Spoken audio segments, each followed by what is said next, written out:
It feels incredible. First of all, BAM is a place that I saw so many films in as a kid, as a teenager. It was one of the places that I would come to and understand eventually that I wanted to be a filmmaker. So it feels very surreal to be here with the second film that my company Viva Mod has produced, the first film that I've been able to produce that I'm not in at all, which is my biggest dream, to get to really build out my producerial career and support artists, particularly Black women that I believe in. I think this film really exemplifies why I started the company in the first place, which is to present protagonists that upend and upset our ideas about what's possible, particularly for Black women. So this just feels like really and truly a dream come true.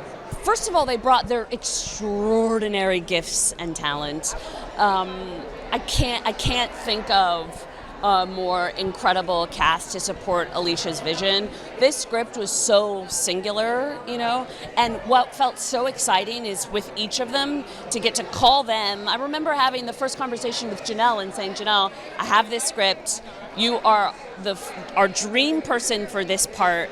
I feel like it's going to blow you away. Please read it. I hope you love it as much as I assume that you will. And then to get the call back and be like, this is one of the best scripts, if not the best script I've ever read. And to have that across the board, I think producerially, there's so many wonderful people in my world, past collaborators, people that I see across the room and think like, I want to produce for you one day. And then the challenge is to find material that's worthy of their talent.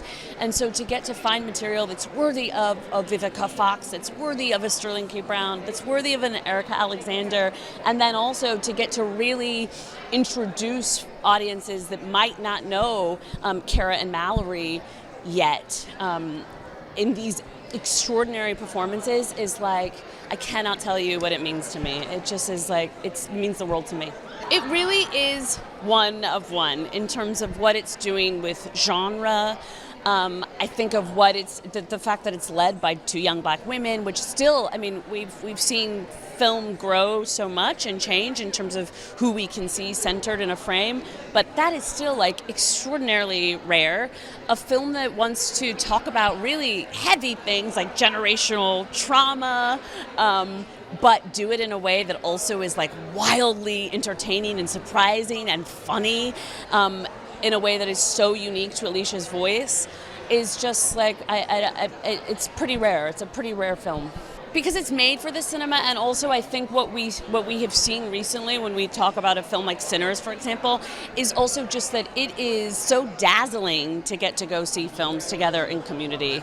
It just is like one of the amazing offerings of film in general is to help us understand more about our own humanity, to say like, hey, you're not alone. This feeling that you've had, this experience that you've had, you're not alone. And so why do it alone in your house?